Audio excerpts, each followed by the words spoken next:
स्वामी समर्थ सगळ्यांना। तर आज आहे गुढीपाडवा।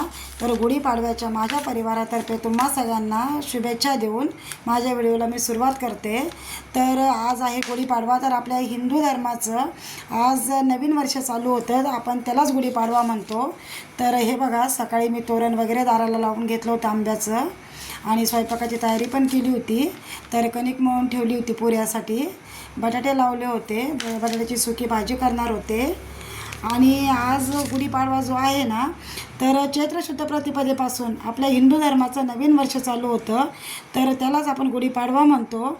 आणि गुढी ही विजयाचं व समृद्धीचं प्रतीक आहे, म्हणून प्रत्येक घरासमोर गुढी उभारली जाते। व वेदांग ज्योतिषशास्त्र म्हणजे ग्रंथ आहे, तर त्याच्यामध्ये सुद्धा 3.5 मुहूर्तापैकी गुढीपाडवा एक मुहूर्त सांगितलेला आहे। तर ह्या दिवशी आपण नवीन वस्तू खरेदी करतो। कुणाला काही एखादं काम म्हणजे नवीन सुरुवात करायची असेल तर आपण या दिवसापासून ते कामालाही सुरुवात करतो। अर्थात म्हणजे हे एक असं म्हणजे दिवस आहे गुढीपाडवा, त्या दिवशी प्रत्येकजण नवीन नवीन वस्तू खरेदी करून आपल्या नवीन कामाला सुरुवात करून आपल्या एक नवीन प्रगतीला एक सुरुवात होते। तर हे बघा, जो मी कांदा कापला होता ना बारीक, त्याला मीठ लावून ठेवलं होतं। मग त्याच्यामध्ये जेवढं बसेल ना तेवढं पीठ घेतलं। हे वव्याचं झाड आहे आपल्या इथं, तर त्याचे पण मग मी वड्याचे जे म्हणजे ववा आहे ना त्याच्या वड्या केल्या। बटाट्याची सुकी भाजी झाली, बघितलंच तुम्ही। तर त्यानंतर साधं वरण करून घेतलं। आजचं माझा स्वयंपाक साधं वरण भात आहे आणि भजे, कुरडई, पापडी आणि त्यानंतर सुकी बटाट्याची भाजी, परत कोशिंबीर केली होती, थोडा शिरा केला होता। आता हे आळूचे पानं आहेत ना माझ्याकडे लावलेले, तर त्याच्या पण 2-3 वड्या करून घेतल्यात मी नैवेद्यासाठी। आणि परत मग कुरडई, पापडी, वरण भात हे सगळं केलं, कोशिंबीर केली, घरी दही होतं त्याचं थोडंसं श्रीखंड पण केलं। आणि आता बघा पनीरची भाजी। आणि जे आता शिरा केला आहे ना मी, तर श्रीखंड तर केलंच, पण शिरा का केला की असं म्हणतात की शिरापुरी जर असली ना तर गुढीपाडव्याला शिरापुरी केली म्हणजे वर्षभर पुरून उरतं, त्यामुळं थोडासा शिरा पण केला होता। आणि पूर्ण स्वयंपाक असा म्हणजे व्यवस्थित झाला। मग त्यानं हे बघा साधी सिंपल अशी पनीरची भाजी पण केली होती।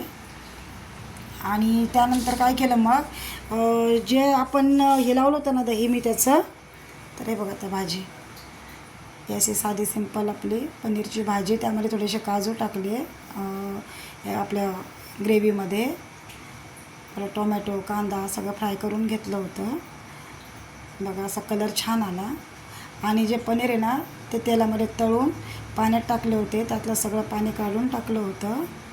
आणि हे बघा आपली झाली भाजी, वरतून कस्तुरी मेथी टाकायची, छान होऊन जाते, चवही छान येते, वासही छान लागतो। तर हे बघा आता जे मी दही होतं ना ते कपड्यात बांधून ठेवलं होतं, मग ते पूर्ण पाणी त्यातलं निथळून गेलं। मग ते थोडंसं ठेवलं तर अर्धा 1 तास, तरी 1 तास 1.5 तास समजा। मग त्यातलं पाणी गेल्यानंतर बघा ते पूर्ण फेटून घेतलं, पिठी साखर टाकली, ओव्याची पूड टाकली, छान झालं तो श्रीखंड पण। आणि त्यानंतर गुढीला नैवेद्य झाला, देवाला नैवेद्य झाला। आणि आज दाराला तोरणही बांधलं होतं। आजचा दिवस माझा खूप छान गेला स्वामीच्या आशीर्वादानं। तर माझा व्हिडिओ आवडला असेल तर नक्की सबस्क्राईब करा आणि कमेंट करायला विसरू नका। देवाचं ताट माझं सगळं किती छान, मला छान वाटलं, आज खूप छान वाटलं, प्रसन्न वाटलं।